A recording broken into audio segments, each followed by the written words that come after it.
Let me share my screen.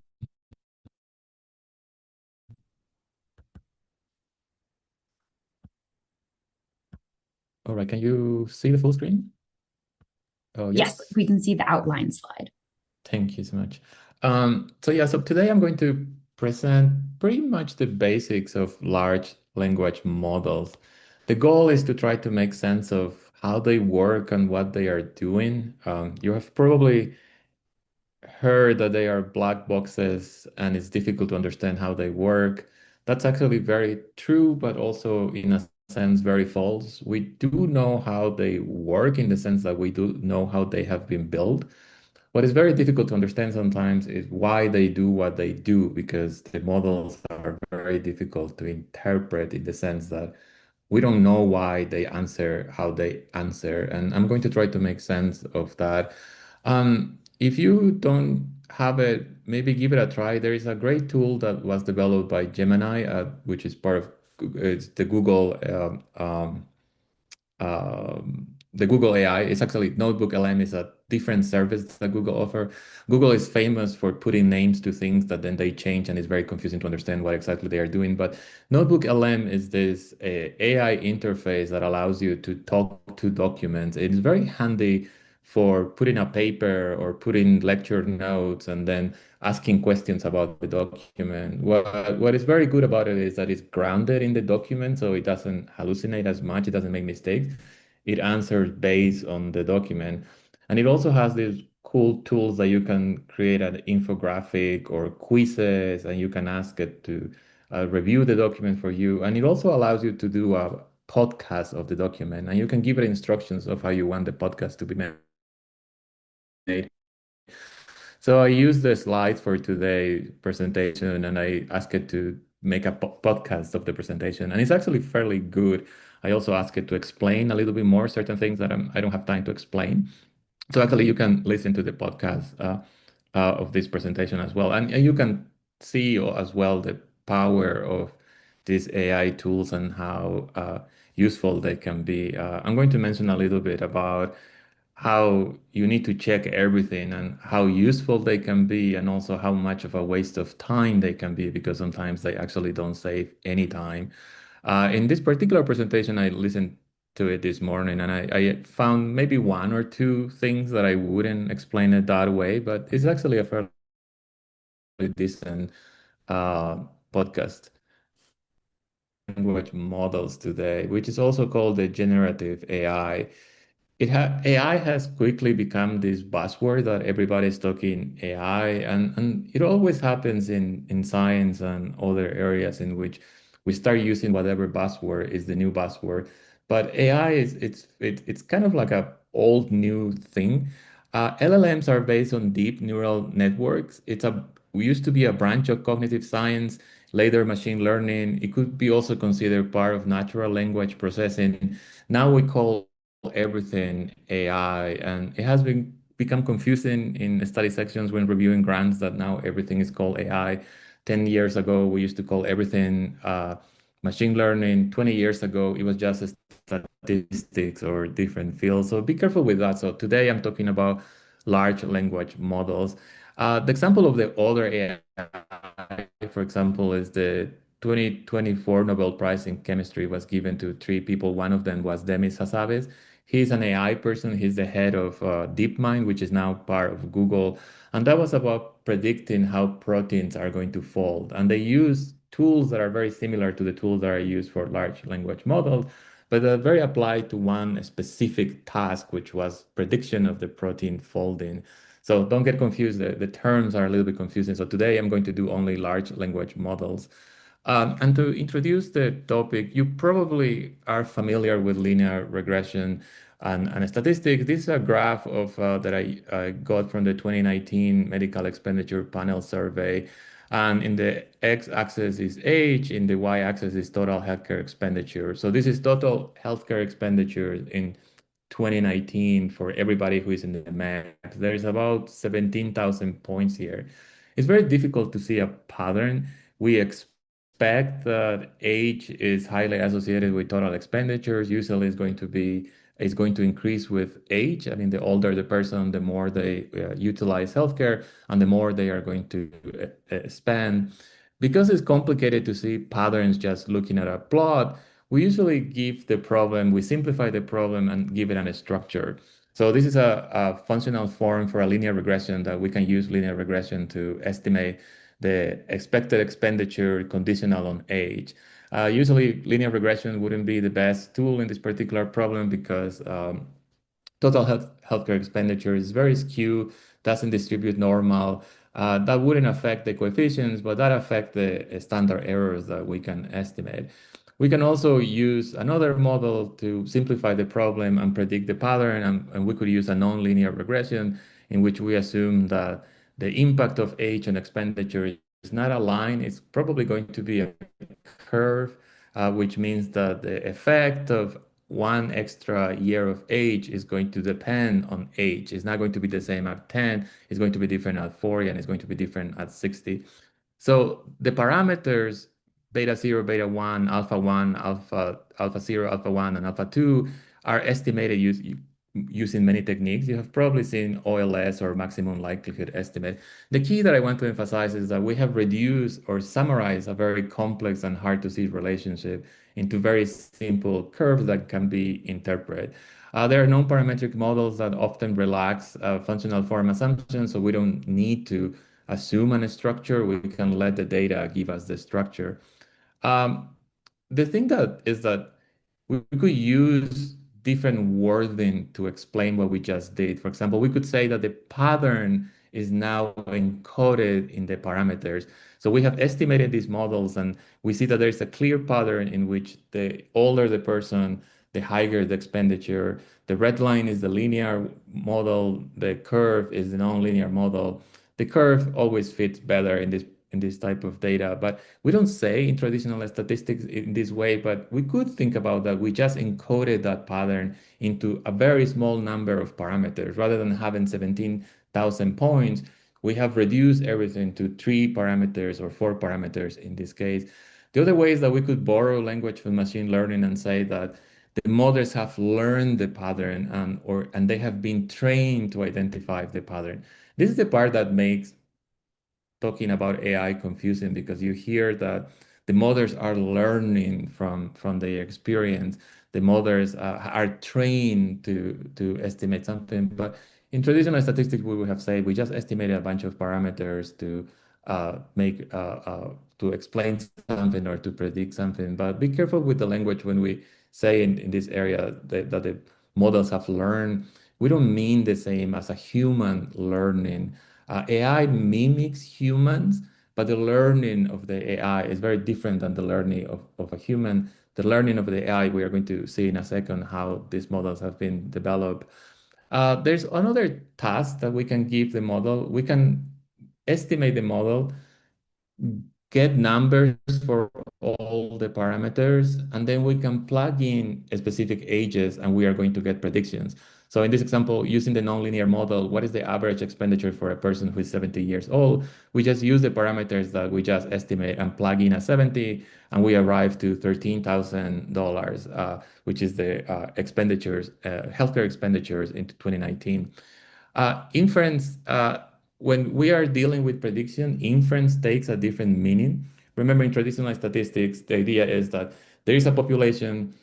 We assume that the population usually is infinitely large and we cannot observe. We take a sample, we estimate something from a sample, and then the purpose of inference is can we say something about the true value of the parameter in the population using the evidence from the sample? And that's like hypothesis testing. We can also use that to estimate confidence intervals. In prediction, when we use these same models to make predictions, we don't care anymore about p-values. They are of no use because we are not trying to make inferences in terms of what is the value of this parameter and the population given the sample. Inference in prediction means can we make predictions using a different data set that previously was unseen and was not used to estimate the particular model? So for example, we could use this equation, this very simple equation, and make predictions about the expenditures of a person if we know their age, but this person say we get it from the University of Colorado. And then now we're using the model purely for prediction, not for explanatory power. Obviously, we can make the model more complicated. We can add interactions. We can add we can put age into the model. We can put the number of chronic conditions that usually is highly correlated with healthcare expenditure during a given year. But what I want you to get from this is that there's these statistical models. We change the language sometimes, and they say that they learn a pattern, they have been trained, and then we use these models to make predictions. It's the same model they use is very different. Neural network is actually a different way of making predictions. They are very old tools. The first one was introduced in 1943, and they were further developed in 1958. Just to keep it the context of how old this is, in 1943, the word computer was usually a woman who used to make calculations by hand. That was a computer. Computers had not been invented in 1943, so neural networks were just a pen and paper type of thing. And the idea was that based on very rustic or very simplified ideas of how the brain works, especially the ideas about the strength of the connection between the neurons, the neural networks were these little toy models that were developed to try to mimic how a brain could work. But it's not how the brain works, it's how the brain could work. And then eventually these models were used for purely predictions. But that's the confusion that they are not mimicking the brain. They are very different tools. They were developed based on basic ideas about how possibly the neurons could work, but these are very old things. So it gets a little bit tricky because now that AIs are becoming so capable and they look to be imitating how the brain works, that we have come to say that AI is imitating human brain, or we have mimic how the brain is working. That's actually not true and tends to be very confusing. So it's actually more helpful to think about neural networks as a more alternative and flexible way of making predictions. It's flexible in the same sense that they don't assume um, any functional form about the relationship between the variables. It's going to be something very flexible that is going to allow for a lot of interactions between predictors. This is, for example, a linear regression depicted as a neural networks. A linear regression is called a single layer perceptron. So this is of the variables are like the neurons and they are firing and they are going to predict total expenditure. So now the intercept is instead of being called the intercept is often called the bias. And it's called the bias because if age is zero, female is zero, and the number of chronic conditions is zero, the model is biased towards the parameter W0. But this is how we will depict our traditional linear regression as a neural network. If you grab a textbook about machine learning of neural networks, they actually redo linear regression and logistic regression, and they give it all these new terms. But the purpose is now prediction. You're not testing any hypothesis. There is no statistical inference. There is no asymptotics of the estimators. It's just a way of making predictions. The interesting thing about neural networks is that you can add complexity. For example, you can add a hidden layer. Now each prediction considers that there are interactions between age, female, and the number of chronic conditions. And the way that you model interactions is that you add these hidden layers, and now everything is connected in the model. Now the model it's more complex. Now it has 17 parameters, which are the arrows that they need to be estimated or learned. So the key thing is that this is the part that makes these things a little bit of a black box.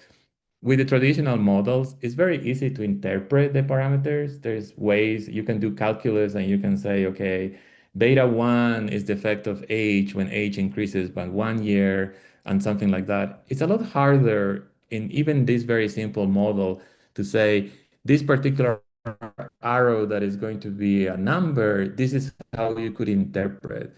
It's very difficult to make interpretations. The only way that we judge these models is, are they able to predict total expenditures better or not? If the prediction is very non-linear, meaning that there is a lot of interactions between age, female, the number of chronic conditions, and other variables, usually neural networks or decision trees or any other machine learning tool, usually they make better predictions than traditional statistics, but they are not magic. They make better predictions, but they are not like unpredictable to predictable, conditional on using the same variables. Usually they do better, but they don't do magic anyway. Here's one that example that I made. I simulated data predicting this model.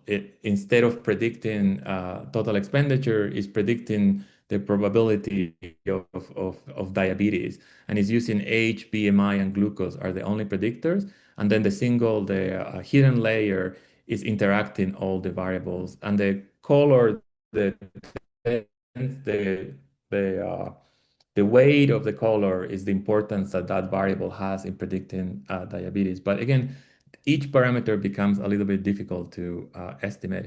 The other cool thing about neural networks is they are very flexible in the sense that usually traditional statistical models, usually you can only predict one thing, or you can use multinomial models, for example, to predict the probability of several things at the same time. But in your neural networks, you can actually do very flexible things. And this is a very classic example. This is like when you're learning programming, this is like the hello world example. This is using the MNIST data set that the goal was to train a model that is able to predict the numbers, the written numbers. And this was used, I think, for the postal service, the zip codes. That's why there are five numbers or six, that you can use this model to create a machine that is going to read and is going to recognize the number. Now the data here takes a very different shape. Now you have a matrix of 28 by 28 pixels that make 788 pixels. And the pixels, each number is going to represent the grayscale. 0 is white, and 1, it represents the black. And then you can create a more complicated neural network that is going to be able to predict the probability that is going to be a 0, a 1, a 2, a 3, a 4. And now notice that how much complicated the model got, even though this problem is relatively simple. Now, I cannot even depict graphically the network because the input layer has 784 networks. And then you have to multiply 784 by 15, and that's going to give you the number of parameters here. And then you have to multiply 15 by this number. And you can see that there's like many, I think there's 17,000 parameters in this particular model. This is what makes these black boxes. So you are going to create a model that is going to be able to output the probability that when you see a new handwritten number, what is the probability that is a 0, the probability that is a 1, the probability that is a 2. And then you can choose, for example, you can say, okay, I'm going to say that whatever is the highest probability, that's the number, that's my prediction. So this is a classic example of using a neural network to make predictions of something a machine reading. And here's where neural networks are applied in the large language models that we use now, the OpenAIs and the Geminis. They use neural networks to predict the next token. So they are going to have an input of a text, and they are going to predict what is the probability of the next token. I'm going to say what's a token in 1 second. For now, think about tokens as being words. So it's going to predict the probability of what for all the possible words in a vocabulary, it's going to predict what is the probability that the next one is going to be that one. The trickiness, and this is the part that is difficult to explain and difficult to understand, is like categorical variables in a regression. Those tokens need to be converted into numbers. Machines and statistical models, they can only see numbers, they cannot see letters or something different. Uh, Notice too that large language model, it's not the best term now because now we apply large language models and we use them for imaging or we use them for videos. But the idea is the same, that you are going to convert text into numbers so the models can read those numbers. There are two steps. Each word and character is converted into a token. That's actually the step that is very easy to understand. But then the step that is difficult to understand is rather than creating dummy variables like we do with categorical variables, each token it's embedded into a vector of n dimensions. So each token becomes this very long vector that sometimes it's 764, sometimes it's 2000. And that's going to be a vector and those vectors are initiated and given a random number, but then the models estimate parameters for those vectors. So that is part of the natural language processing field that essentially is using text and is embedding them into vectors. And those vectors are going to be used in the neural networks as the first layer of the input of the network. There is this great book that explains neural networks well. It's a little bit technical. Martin is a professor at the University of Colorado in Boulder. It's free, so you can see the book and you can check these different simple examples to understand how neural networks work. Here's a tokenizer. This is from OpenAI. You can enter text and you can see how this particular tokenizer divides the text into different pieces of the text. So for example, common words, for example, written is just one token. Text is one token. If you invent a word like here I invented uber fantastic, then to make sense of uber fantastic, then it divides into three different tokens. So these are the tokens. Usually the rule of thumb is that 100 tokens are about 75 words. Um, so we use the tokenizer to understand how it divides into different pieces of the stuff. All tokens form the model vocabulary. The models currently in the market, they have maybe 120K or 200,000 K tokens. It's very hard nowadays to figure out how the proprietary models work because that keeps secret. There's a lot of open source models, and the open sources usually they always have the size of the vocabulary, the size of the network, all the parameters. But notice the size of these models, and this is also what makes these models completely sort of black boxes because they are massive. So just the vocabulary, say if you have 200,000 tokens, which is going to be the vocabulary, and you embed them each token into a vector that is going to have 2880 in dimension, then just for the first layer of the model, you are going to have 576 million parameters that need to be estimated. And then there's going to be the hidden layers, and then there's going to be something that is called the transformers, which is a way of improving the models as well. You arrive into models that are so large that it's very difficult to even imagine the size of the models. That explains all the computational needs and data centers that are being built that have many GPUs, graphic unit processing, and it becomes like really difficult to understand. Imagine this little tiny thing is difficult to understand. A model that is so big, it's very hard to understand.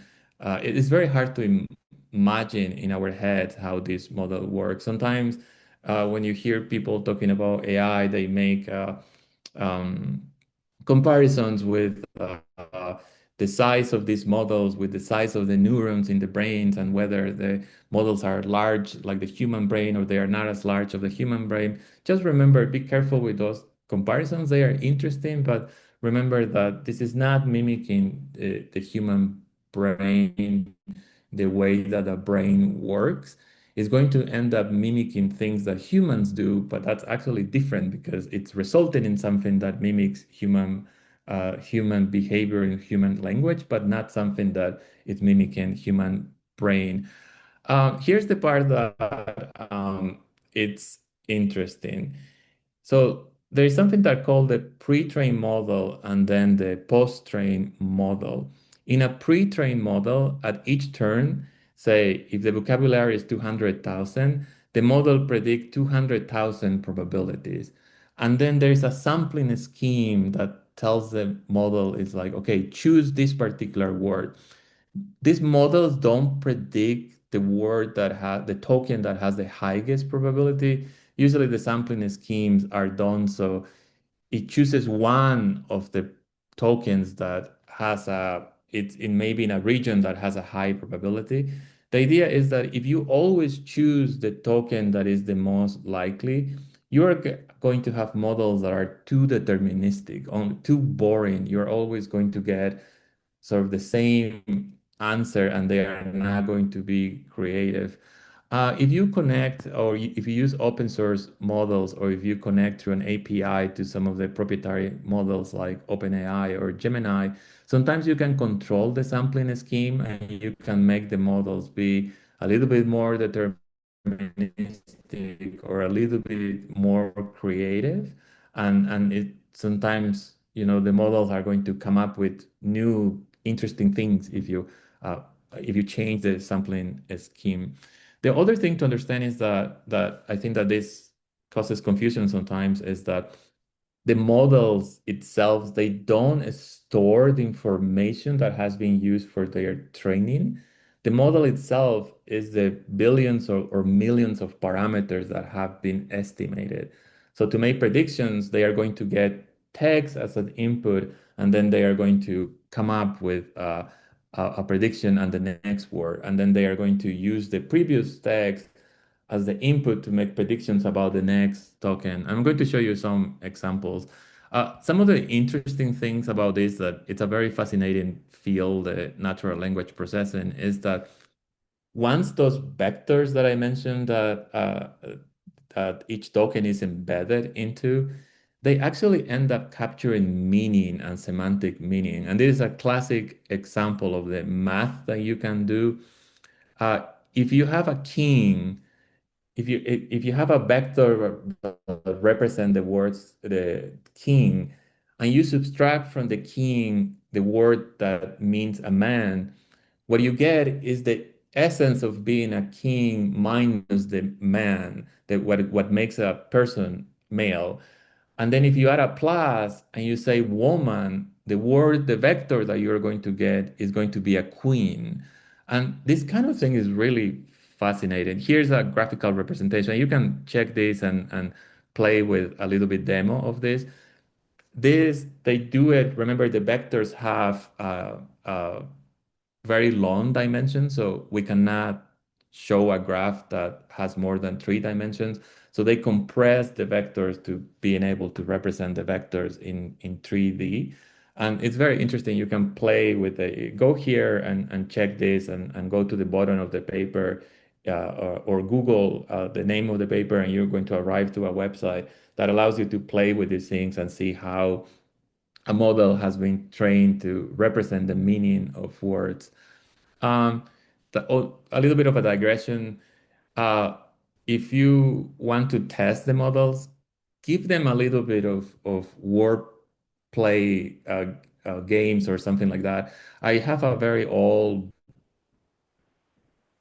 book about IQ test that has this type of questions.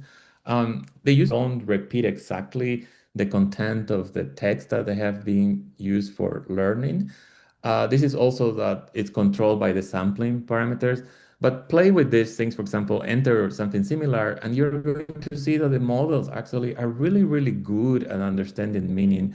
I'm not very good at this particular puzzles, the word puzzles.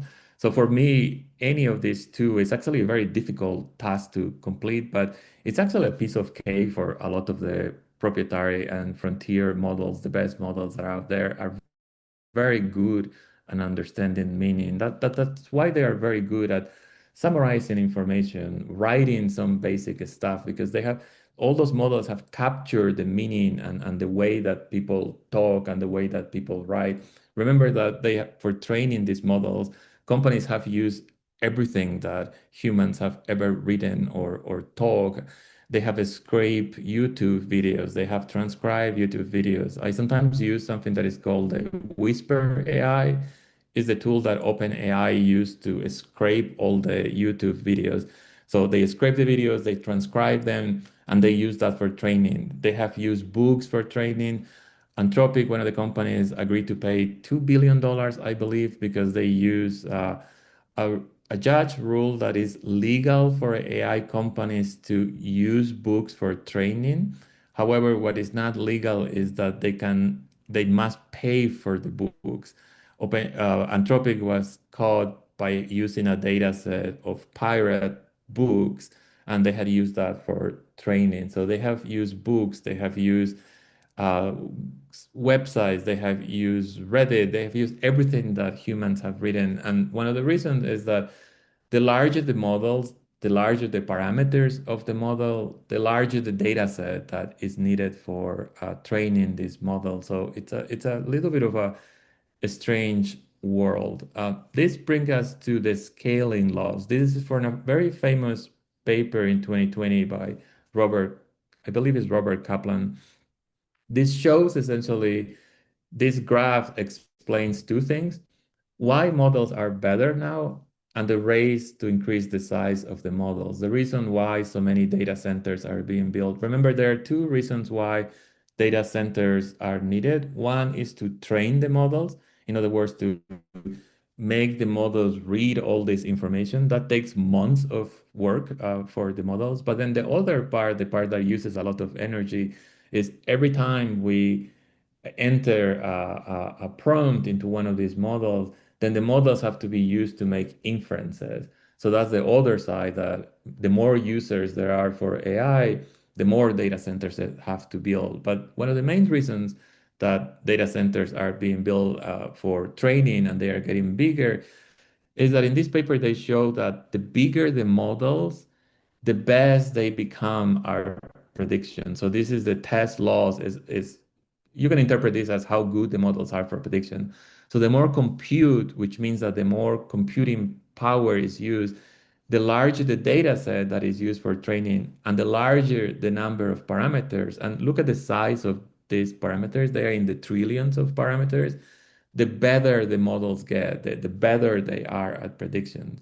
Here's the part that there's a lot of discussion in AI, whether are we reaching a point of saturations in which a scale is not going to be enough to make them better and better, and we are going to reach a point in which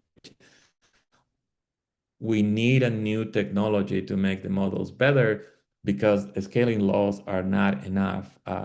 That's an open question. There is some evidence that the models are reaching some level of saturation, but this is the idea, and this is the reason why there's so much investment in AI, is the belief that all you need is make the models bigger and bigger and bigger and bigger, use more compute, use more information to train them, use everything you can find, and companies have been very predatory in the sense that they have used a lot of things without permission. They have used all my teaching notes that I post online. They have used any video that you have posted on YouTube, and it gets a little bit iffy sometimes. And they are not the most honest companies. Who knows what else they have used that we have no idea. This is a very close guarded secret. We don't know how these things are done. We only know a little bit about the open source models that are published openly. Um, Here is something that uh, I wanted to, or uh, I let me just do it. wanted to say it's about 12:37, so Yes. Ren's portion should be coming up soon, if that works. Oh, how much time do I have? I thought I had an hour. Sorry. Um, we have an hour total for the both of you. Okay, so how much rent time does he need? About, I'll let you talk, Ren. Oh, we can't hear you. Ren needs about 18 to 20 minutes. So if Okay, so you, I can stop now. Let me just say that pre-training is just the first step of the models. They are the ones that they are autocomplete. If you read critiques about AI that says, oh, they are just like stochastic parrots, they refer to the pre-training. The post-training is the part that is the most interesting one and the most mysterious one. That's the one that the parameters are refined, so the models learn to perform tasks better.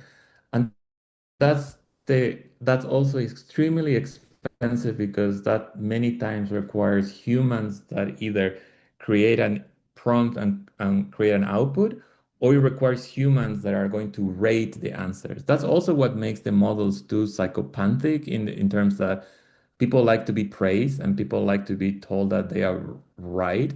That's the post-training aspect. And this is the part that is hard to understand or hard to know how they are doing it because they are keeping it secret. So I think that I can stop here and you can listen to the podcast and it's going to be the complete presentation. But I think that that covers all that I wanted to say. And thank you. Thank you so much. And sorry for the confusion there about timing. No problem. Ren, do you want to test any questions before we switch over to AI best practices? And if you don't have any questions now, you can plop them in the chat and I'll make sure that you get your answers. Okay.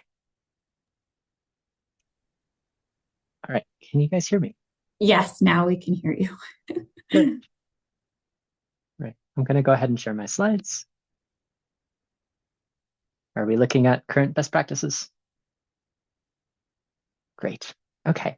So today I'm going to be talking about current best practices and working with AI in the context of research. It is very important in having this conversation that we understand that this is very localized in time. This is the kind of presentation that if it's good today, there's a good chance that it's going to age poorly over 6 months or a year because of how rapidly the technology that we're talking about develops. But I'm hoping that some of the things that I have to say have a little bit more longevity than 6 months and can help us get oriented in thinking about best practices for research right now. So in thinking about AI, I think that the ultimate big promise that all of the companies would like us to believe is that AI and large language models will eventually lead us to computers that can think, can truly think. And you know, we've seen these technologies develop over the last develop quite rapidly over the last 5 years or so. And initially, you know, a few years ago, we might have been thinking, well, if they start to behave like they can think, then maybe these large language models will be able to write my emails or outline my presentations, help debug code, suggest keywords, seminal papers for lit review. Move forward a couple of years and they can absolutely do all of those things. And so we start thinking further ahead, and maybe it can write my grants and my manuscripts. Anybody who's gone to a presentation by Jayashri has seen that it can generate presentations with clones of your face and your voice and generate scripts for those recorded videos for you, that they can design and implement, report on analyses, or perform a complete literature review. And if all we say is that you made an attempt at the task, they can certainly attempt those tasks. There's a lot to be said about quality. But as we go down this road of thinking about what these technologies can accomplish, there comes a point where we start wondering if these technologies are going to be able to replace the researchers entirely.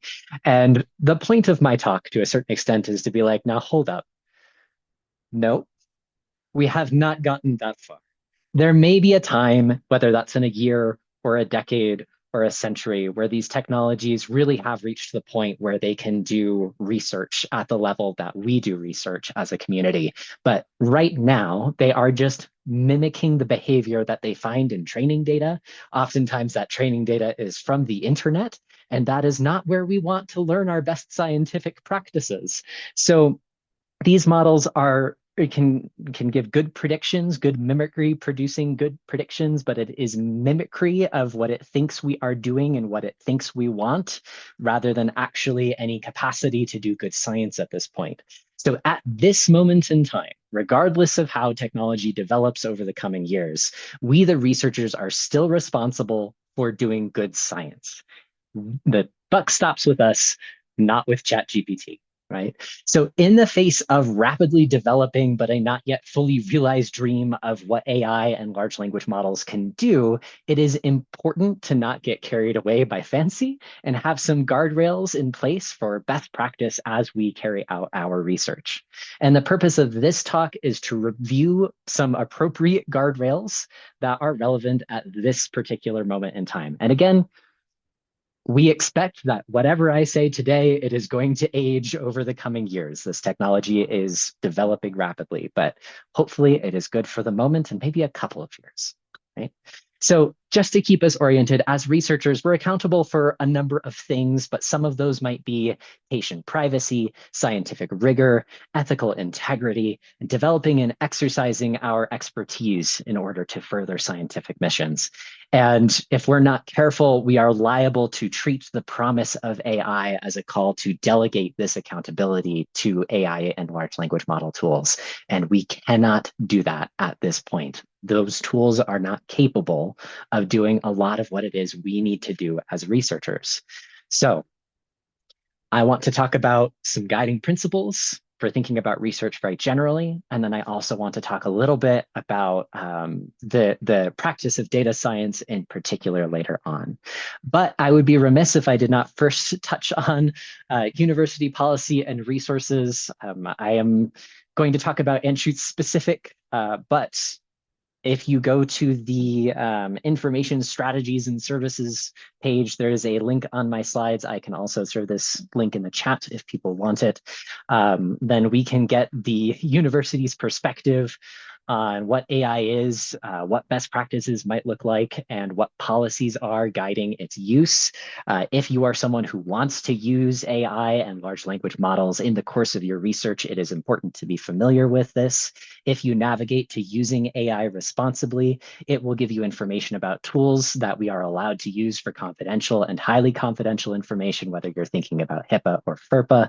And if you're the kind of person who also needs to be told explicitly what tools you should not be using for university purposes, if you follow this link to reviewed university applications, there's a section on what not to use. Now, admittedly, this list of tools is in flux. I am very hopeful that Notebook LM either has very recently become approved or will be coming approved. It seems like a very useful tool for us to be able to use. But these are the places that you might go look to keep up to date on what the university permits. Now, that aside, let's get into some guiding principles very broadly for thinking about rigorous and collaborative science. Okay? So the first one that I would say is you need to know the limits of your own knowledge. Okay, you can't expect a little prediction model that just mimics what it thinks you want to hear to be able to expand to the limits of your own knowledge. Large language models and AI tools, but large language models are a good example here, are known to hallucinate. They are known to make things up. And on top of that, they are sycophantic. They like telling us what we want to hear. That's part of how they're trained. That was part of the post-training that Marcelo was talking about. And they tend to sound very authoritative. So they're luring us in to thinking that they know what they're talking about when they often do not. This is not a good combination for carrying out research, right? You cannot trust these models. You need to carry out verification on your own. If you don't know enough about the topic that you're having a conversation with a large language model about, you need to have some other separate and reliable method for verifying any of the information that you obtain. The second one that I would say that is very important, and it maybe gets missed a lot, is knowing the limits of your collaborators. And I'm not talking about the limits of their knowledge. I'm talking about the limits of their comfort. These tools are very much like being adopted right now, and people are at varying levels of skill and comfort and don't always find all applications of them to be in line with their individual professional ethics. So when you are in a collaborative science context, when you're working with a team of researchers, it is very important to be open and transparent about the ways that you're thinking about using AI tools and large language models to make sure that everybody is on the same page. Not only just as a matter of respect for the team that you're working with, but there are practicalities as well. We know that there are restrictions sometimes for grant applications about how it is that you're allowed to use AI and LLMs for producing materials. Same thing with journals and the manuscripts that they accept. So it's important that everybody is on the same page and knows what is contributing to the research that you produce as a group. The third one that I would bring up is taking responsibility for the output.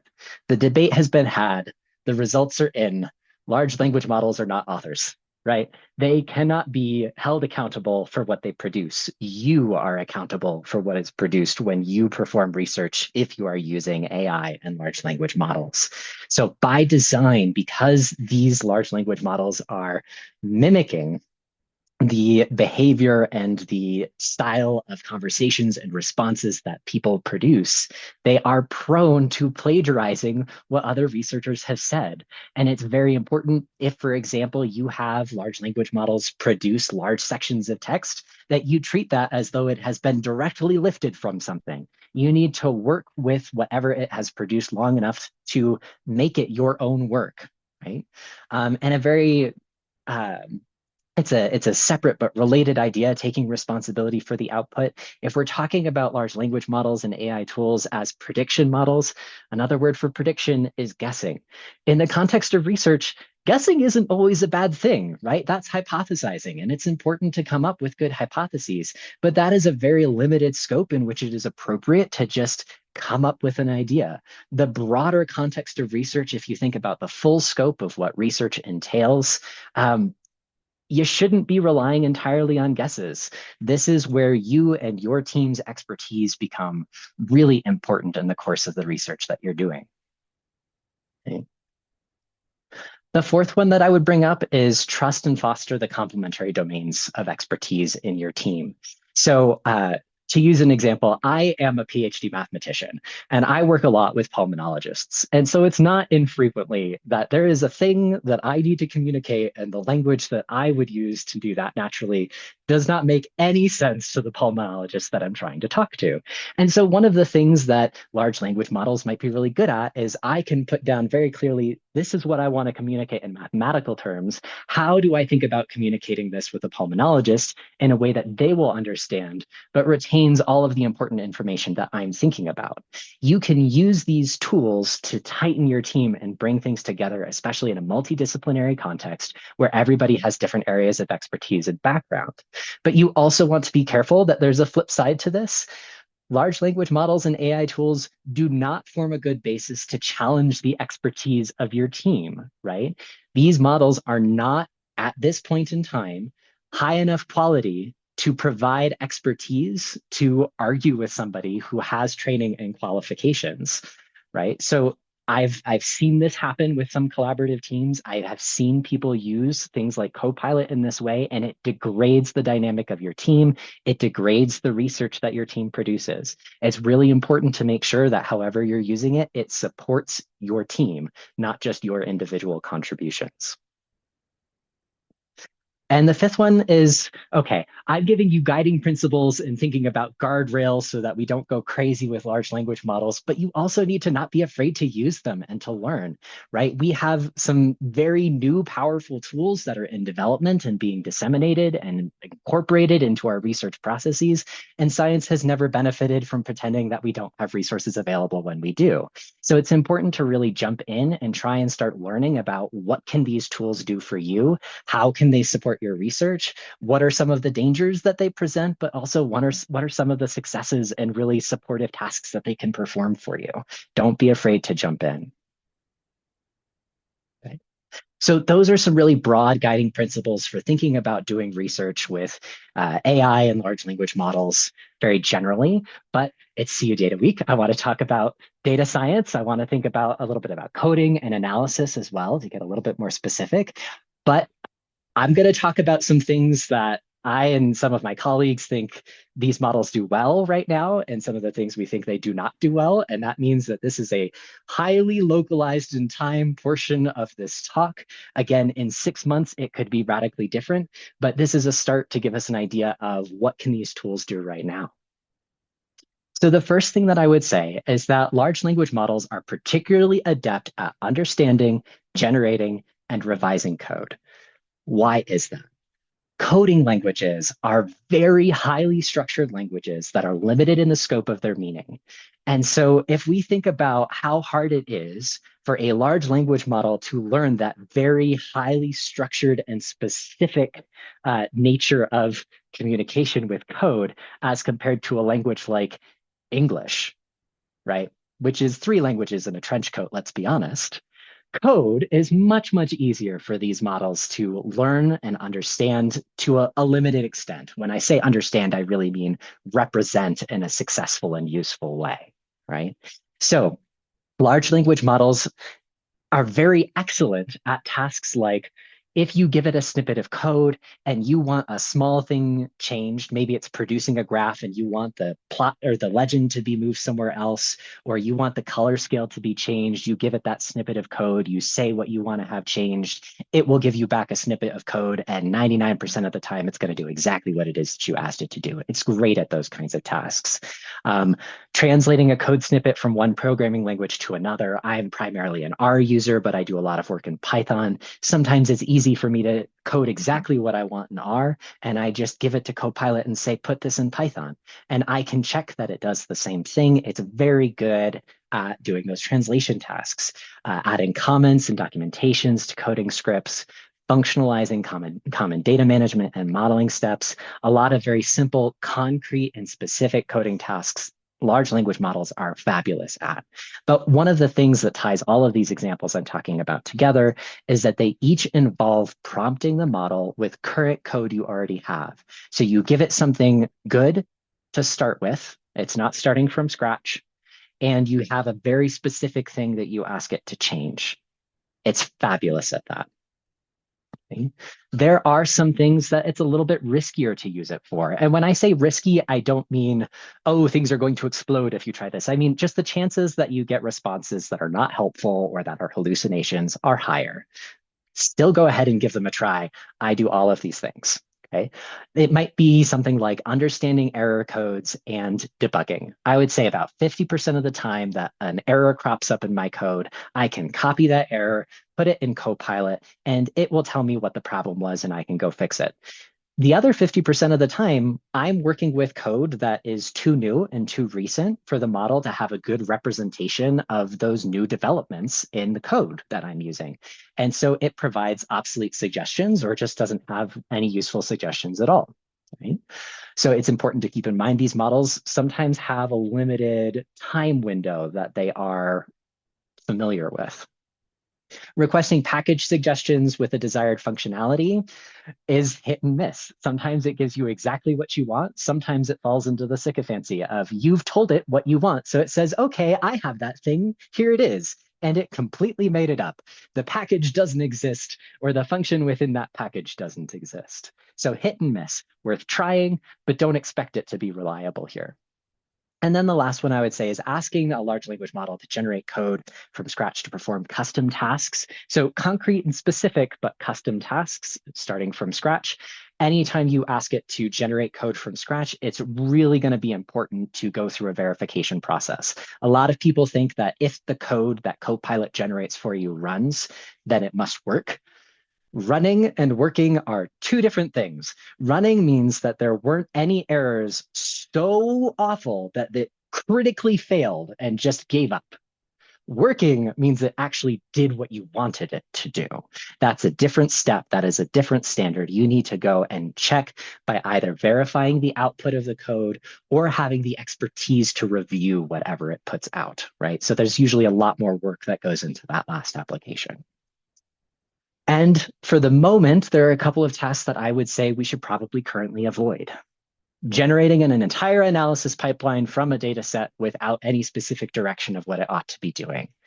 I think most biostatisticians would agree with me that there's a misconception about how we spend our time and what our job is. I would say that writing code and implementing analyses is one of the easier and shorter portions of our job. We spend a substantial portion of our time getting familiar with our data, getting familiar with our scientific context, getting familiar with our scientific questions, and synthesizing all of those pieces of information together in a way where we can come up with a plan on how to actually answer the questions of interest.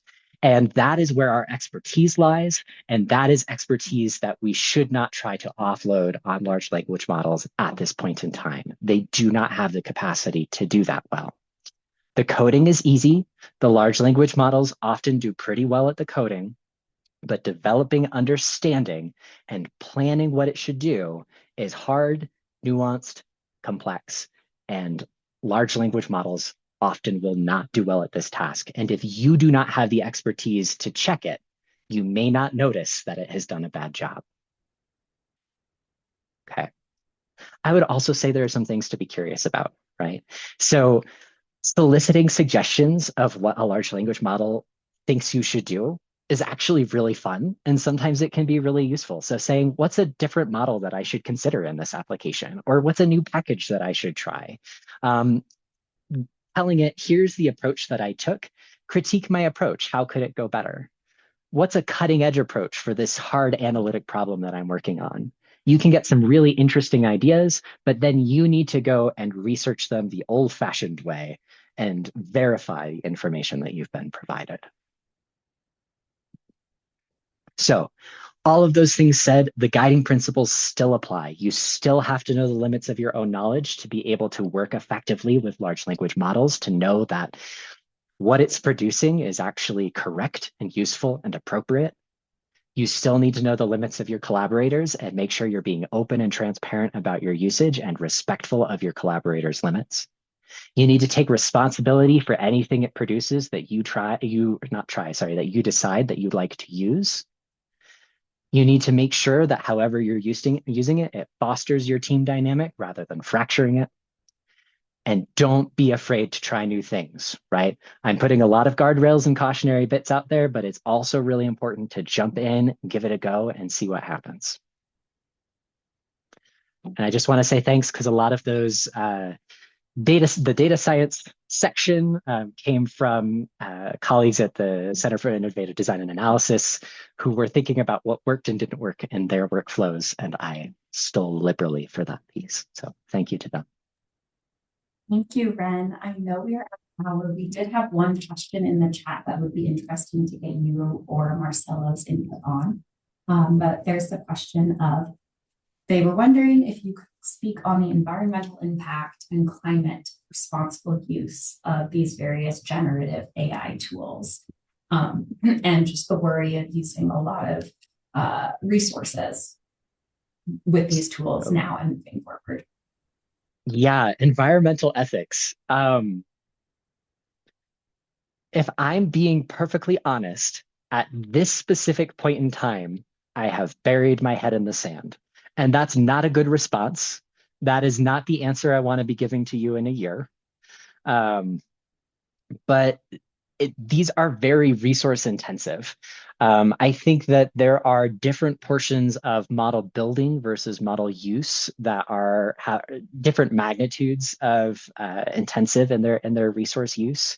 But my position at the moment is that I need to learn how to use them. At a certain point, we're going to have enough information to know what it means to use them responsibly from an environmental ethics perspective. I don't think we have all of the knowledge that we need. And I also think we run the risk of taking individual personal responsibility for something that we don't, as individuals, always have the capacity to impact. So that's not a satisfactory answer. I wouldn't want anybody to think that I think that that is a satisfactory answer, but that's what I have. I don't know if Marcelo wants to jump in there. Yeah, I think that I agree with you, but there are things that one can do as well. I mean, I pretty much never use AI to draw a picture of my dog surfing, or I mean, they are very computationally intensive, and I just don't like to waste my time either. I've never done use AI. Only once in my life I've used Gemini, and it was to make a video, and that was a video of my mom's dog traveling because my mom got very happy. That's it. And then for a lot of things, I use the open source models that if you have a very good computer, you can install in your machine. They are not great, but they're actually for many things, you just get a very good answer. And sometimes I actually test the answers with Gemma, the open source version of the Gemini. The gap is becoming humongous though between the open weights and the current models. But I tested, and when I know that okay, I know that this prompt is going to work, then I use the Gemini. So yeah, I'm not a heavy user. I think that we can be a little bit more responsible. But unfortunately, we're at the mercy of regulators, and regulation for AI in this country with the current administration is not zero, it's actually negative, I think. Thank you both. Are there any other questions? I know we're a couple minutes past the hour, but happy to have a discussion since this is very pertinent information. If not, again, the survey link is in the chat if you wouldn't mind filling that out so we can understand what topics you might like to see next year, and an additional entry into our raffle. I will stay on for a few more minutes, but thank you to everybody. Can I enter into the raffle? Oh, yes, you can absolutely. You listened to Ren's version and Ren listened to yours. Thank you. Bye, guys. Thank you.